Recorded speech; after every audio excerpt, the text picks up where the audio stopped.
Good morning, guys. Happy Tuesday, but it's not really happy because here comes Mr. Snow again. And for the past few days, sobrang ganda na naman ng weather. Alam niyo yun, yung masyado siyang paasa.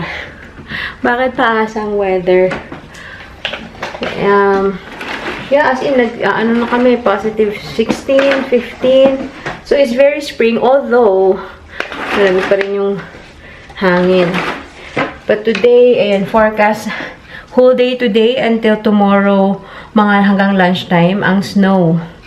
So, ayun na naman sila. Pero hindi ganun super kalakas. And you can see sa puno, hindi pa masyado napupuno. Pero kung nakikita niyo yung mga lumilipad-lipad, yeah, it's snowing. Anyways, it's 10:30. I'm actually cooking. And naalala ko mag-vlog ako today. Mamaya may volunteer tayo sa school nila, Zeb. Biglaan lang to. Nag-email kahapon yung teacher na meron silang parang indigenous craft, keme-keme. And they need volunteers from 1 to 3 o'clock. So sabi ko, volunteer ako today.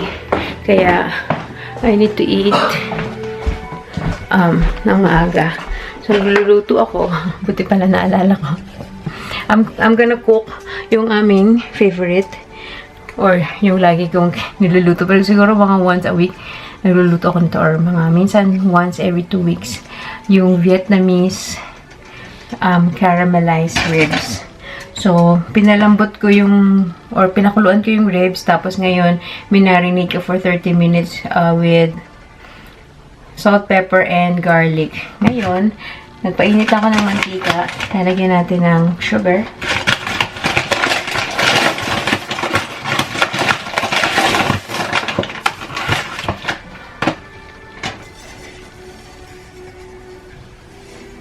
Para nating iba-banana Q. Yan. So, hintayin lang natin ang sugar na mag-caramelize.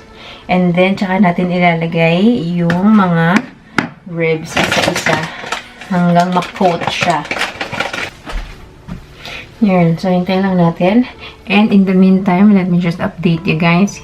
Hindi nyo pa nami-meet. Hindi nyo pa nami-meet ang aming bagong miyembro ng pamilya, which is si Sparky. Meron tayong aso. It was a sobrang spur of the moment decision na yari. So, last week yon Wednesday, dumaan sa feed ko, sa Facebook ko, na itong ang Pinoy si ate yung nag-post na may dalawang asong available for adoption kasi yung totoong may-ari lumipat na ng Edmonton and sobrang na-busy. Actually, 11 yung anak ng puppy. Ay, anak ng aso. 11 puppies sila. Ngayon, yung may-ari na-busy sa paglilipat, hindi na asikaso yung pag-rehome ng lahat ng mga tuta. And sa mga shelter daw, punuan na. So, hindi na sila matake. So, pinost niya doon sa Facebook group. Tapos yung dalawa, nandoon sa sabi ni ate, kaibigan niya nga daw yun. So, nasa kanya pa yung dalawa. Tapos, tinanong ko taga saan sila. Malapit kila Sheena. So, sige, puntahan namin. So, yun, dalawa magkapatid. And, etong kinuha namin, hindi Sparky pangalan niya, kami na yung nagpangalan. Ang pangalan niya is Ringo talaga. Si Rocky and si Ringo. Pero, hindi pa naman daw kasi familiar sa name. So, we can still change it. So, pinalitan ng pangalan ng mga bata. So, anyways, that day itself, inuwi namin siya. Wala, di ba meron kami kahit pa paano, meron kami mga napamili na mga puppy supplies. Kasi nga, we are expecting na mag-foster kami. So, pero wala kaming may puppy food kami. That is for the foster. So, si daddy had to buy food for him. And then, ayun na nga. So, the next day, kasi ano na yun, hapon na yun. Or paggabi na. Close na yung office nitong building. So, the next day, pagkagising ko, or nung morning, oh yeah, the first night was tough. By the way, parang sabi ko, tama ba itong desisyon? Kasi parang talaga may newborn. Anyways, ano to? pumunta ako dun sa office para parang i-register ko na may pet kami kasi may babayaran kang ang pet fee, diba? Ngayon, sabi ni ate girl, this is still for approval kasi tinanong anong breed, ilang taon, ganyan. So, tsaka pinasend niya rin yung picture. So, magto 2 months pa lang naman to sa 7. Ay, bukas pala. Magto 2 months siya bukas. And, nagba-brown na yung aking sugar. Magto 2 months pa lang siya. And, ang breed niya is a cross between Alaskan Malamute and American Pit Bull. So, sabi niya, this is still for approval, blah, blah, blah, ganyan. So, Wednesday, yun, nagpunta ako. Tumawag kahapon, Monday. And, hindi daw approved. Oh, no! So, Ngayon, pinasa ko kasi yung phone kay Vince. Tapos sabi nung kausap niya, call the leasing manager. So, tinawagan niya, nakausap ni Vince kahapon. Tapos, nakikiusap nga na 1 year lang naman yung contract eh. By the end of a year, hindi pa naman sila fully grown. Kasi yung concern nila is yung size. Malaking size kasi to. Pero kasi nga, right now, it's still a puppy, diba? In 1 year, hindi naman siya super, like, full-blown na adult. And sabi, okay lang daw sana kung nasa ground floor kami. But since meron kaming tao sa baba, hindi daw pwede. So, nakikiusap pa si Vince. Tapos sabi nung kausap niya, I'll check with my manager and get back to you. So, hindi pa bumatawag ulit or what. So, yan ang problema. Just in case. Hindi natin alam paano. So, yeah. Yung sa foster, hindi ko pa sure kung itutuloy or what. Nag-text na kahapon. Kasi sinabi ko na meron kaming aso, ganito, ganyan. Hindi pa kasi ito vaccinated nung kinuha namin. So, napabaksin namin nung sa Friday. Okay. So, ayun, tawag dito, tinatanong nung sa foster kung itutuloy pa namin. Hindi pa ako naka-reply kasi, it's a handful, pero nakakaya din. Kaya, we'll see. Check ko pa kay Vince. Pero, yan, doon ako sa sala natutulog. Ako kasi ang bantay doon. Last night, we started crate training. Doon siya natulog sa crate niya the whole night. Hindi siya nag-wee or what.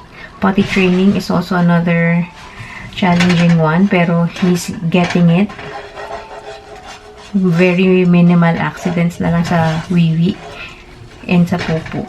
So, yun. Mamaya ko napapakita sa inyo. At ako ay busy dito.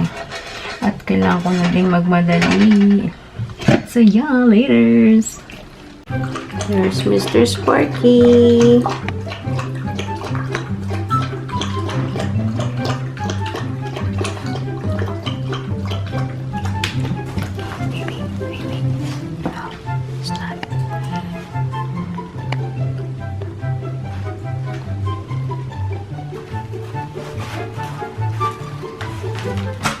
Dito siya natulog kagabi.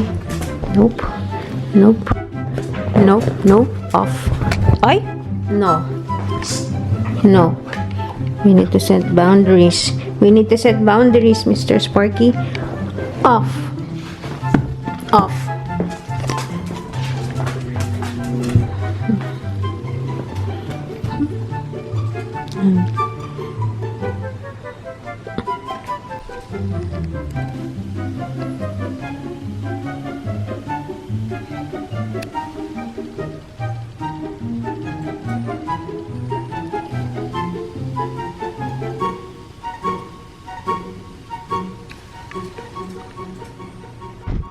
Guys, punta na ako sa school nila Zeb. Okay nga. It's nasa ba? Hindi ko napansin. 12:43. 1 o'clock yung nandun sa email. So, yeah, we're on time.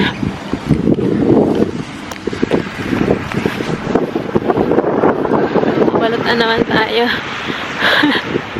Ang lamig. Sana this is the last snowfall of the spring season. Please lang. Nakakasawa na siya. Nakamay ko na. Okay. Cheers, guys. Dito na ako. May mga nasa playground. Sana matiming ako si Zach or si Zeb. Sa labas. Recess to. I think after lunch recess, they're allowed to go out kasi. Okay. Nakita ko si Zach. Naabutan ko naglalaro sa playground yung class nila. Anyway, we're here na. Okay guys, we're done. Yeah, dito na yung dalawa. I'm making my shoes. Ang cute ng ginawa nila. Basta yung topic nila today is about indigenous, ano, Trying to use first, you know. indigenous topic. Anyway, tapos meron silang arts and crafts na ginawa yung moccasin. Mini moccasin. Yun yung tumulong kami, ako. And natapos kami mga 2:55. Ang bell ni Zach 3:05. Si Zeb 3:10. Sabi ng teacher, kung gusto ko na daw silang pwede naman. So, yun, nauna na kami lumabas sa mga kaklase niya. Kaya totoo yung dalawa. Meron silang, leverage. Okay. I Anyway, was yeah. talking, young man. Yung Zeb will Guys, show look at his, my I made Wait, this myself. 1, 2. Look at my mini mo shoes. kasi kasya lang sa daliri. 3, 4. Siyempre. Look at some more. Yeah, they talk about the bison. Buffalo. What are the 3 indigenous, First Nations, Métis, and Inuit. Yes. Hindi ko. So, enjoy naman kasi meron talagang third party na nagpunta explaining it. Hindi yung teacher kind of. nila. So, in a way, natuto Okay, rin I'll ako. Kasi wala akong idea about sa mga indigenous people dito sa Canada. So, 1, 2. yun yung 3 groups ng indigenous. I'll be happy to tell you the name, but I forgot it. Which one? Name of The shoes. moccasin. Oh yeah, moccasin. Come on. We're home. Kanina pa, actually. Pagdating lang, ay syempre, nagklingi ang baby boy. Ang bunso. Hindi nga doon nakakain si daddy ng lunch niya. Kasi nga, pag nalagyan kasi namin ng hindi ko pa na-vlog, no? Yung dun sa foster, di ba, nakapakita ko before yung baby gate. Nalagyan din namin ng harang dun sa may sala, yung hindi siya makakalabas ng sala. Kumbaga, nasa living room lang siya kasi nga, he's still in training. Dapat daw, pag yun nga, nag-train ka ng puppy, don't give very big space agad-agad. Kailangan, contain muna and yun, malaman niya muna nga yung saan siya iihi, saan siya pupupo. And then later, okay, hindi pa siya nakakaakyat dito sa second floor. Hindi pa siya sama dito sa amin sa kwarto. So, unti-unting ini-introduce. Yun yung mali namin on our first day. Hinayaan lang namin siya, hala, sige, kung saan siya ikot-ikot. So, kung saan din siya umiihit, nagpupupo. So, after, I think on the second day, nung nilagay namin na yung harang, and yun, doon lang talaga siya. Tapos, parang the other day, nung maganda yung panahon, kasi nga sunod-sunod maganda yung panahon, doon kami sa may balcony or porch. Pero naka-leash siya. So, ikot-ikot lang siya doon para lang ma-familiarize din siya sa outside environment. Hindi pa namin siya pwedeng ilabas. Totally, i-walk. Kasi hindi pa kompleto yung vaccine. So, yung second vaccine niya is May 10. Tinanong ko kasi sa vet kung kailan siya pwedeng i-walk. Sabi niya, at least after his second vaccine. Pero wag nga daw muna sa masyadong maraming dog or yung, try to walk daw sa parang feeling mo medyo malinis-linis. Kasi madali silang makaka-pick up ng mga sakit-sakit pag hindi pa kompleto yung vaccine or at least yung hanggang second shot. So, hindi pa siya. Tiis-tiis lang muna. Hindi talaga siya pwedeng maglabas-labas. Kaya doon lang kami sa may porch. Doon lang namin siya binibigyan ng konting araw at saka nga lakad-lakad. Tapos sa bahay, yun, paikot-ikot siya. Kailangan lang din siyang pagurin sa mga toys niya, yung mga bola-bola, hinahabol niya. So, medyo marami-rami din tayong kalmot. Hindi masyado halata sa camera. Siyempre, nature nila yon yung, or siguro part na rin ng teething na gusto nilang may sinasakmal, may kinakagat. So, that's one part of the training din na medyo challenging. So, ayun, marami talagang challenges sa pag-own ng, ayun, as I was saying, maraming challenges ang pag-own ng puppy. I mean, I was prepared in a way kasi nga, it's been a year na ginusto namin na magkaroon ng aso. Tapos, syempre, we've been researching, reading, pero you will never really understand it once you are in that situation na nandun na mismo dyan yung aso. Yung puyat again, yung frustration, pagod, maglinis ka na naman ng ng wiwi. So, yeah, pero hindi pa rin kami nakakarinig sa manager kung ano ng final verdict, kung i-allow ba. So, that is the question, guys. Kung anong gagawin kapag pag sinabi talagang na sorry, hindi pwede. Hindi naman kami pwede basta-basta lumipat. Kaka-renew lang namin ng kontrata dito, April. So, yeah, it's kind of a big problem, pero tingnan natin. Worst scenario, sinabi ko na rin sa mga bata na sinabi namin na kailangan pa ng approval, blah, blah, blah. And mayroong possibility na hindi ma-approve. So, nire-ready ko rin sila kasi sabi ko, worst comes to worst na hindi talaga sila i-allow. Ang gagawin namin? Ay, matulog kami sa labas. So, possible na ipa-adopt din namin siya. Ay, we'll see. Hindi ko alam.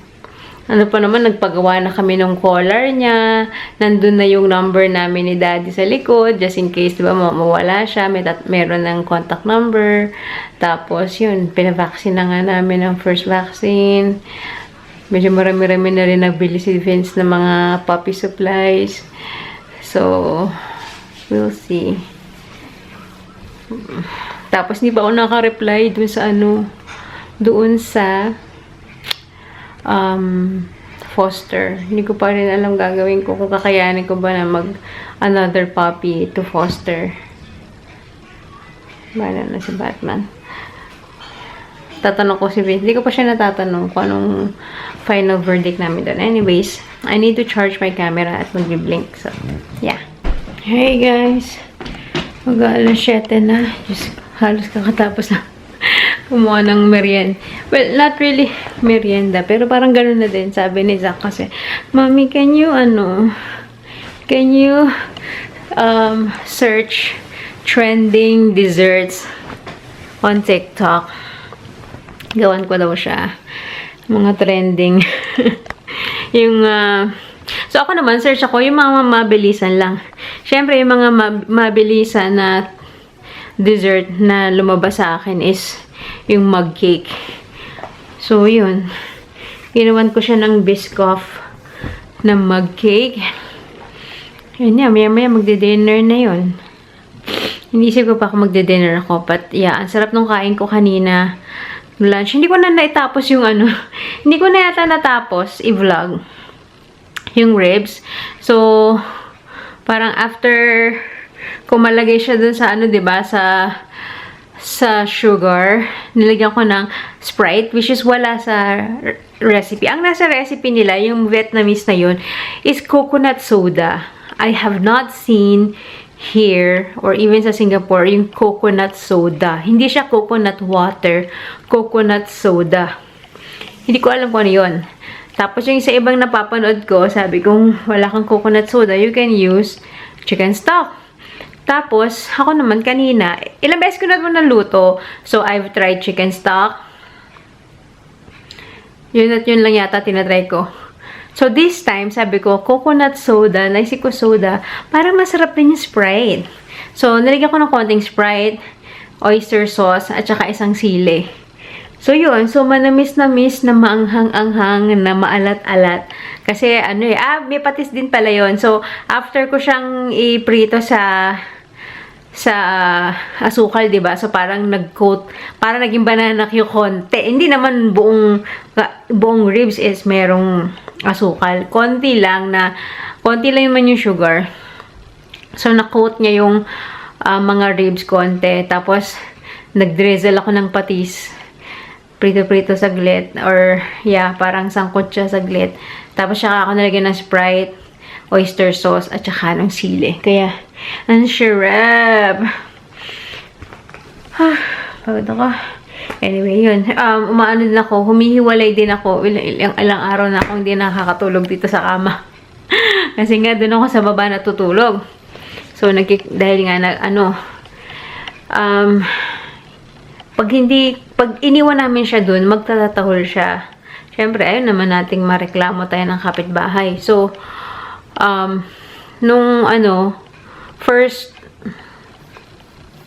basta walang pasok si daddy kasi dumating siya Wednesday or uwi namin siya ng Wednesday. So, Wednesday night, Thursday night, Wednesday night, doon ako natulog. Tapos Thursday night, si daddy kasi wala siyang pasok ng Friday. Okay lang siya mapuyat. Pero, so, Friday, Saturday siya doon. Thursday, Friday. Thursday night, Friday night, and Saturday night ba? Tapos, nung may pasok na siya, ako na ulit yung nasa baba. So, ano to? Yun. Ay, so sabi ni daddy, mag-no na kami dun sa foster. Although, ang cute pa naman, guys. If meron sa inyong gusto mag-foster nung mga corgi, yung dapat na i-foster namin. Sinyo, meron silang post yesterday. Ito yung pangalan ng yung Instagram nila is Furball Force. Furball Force. So, ayun yung mga, corgi. Medyo lumaki na sila kasi ngayon na lang ulit sila nag-post about this. So, parang, they're asking for applications for fosters kasi kulang pa ng, ayun yung nanay, I guess. It should be, no? Ewan ko, nanay o tatay. Kasi mixed to, mixed corgi. So, ayun na sila. Ang cute. Oh my goodness, diba? Ang ganda kasi mga, yung mata, gray. Blue ba yung sa isa?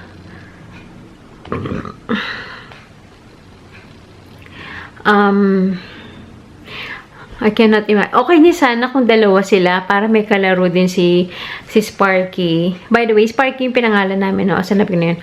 Ano to? Para may kalaro siya. Kasi minsan, syempre, nakaka-board. Tapos, kunyari, si Vince, nagtatrabaho, tapos ako wala.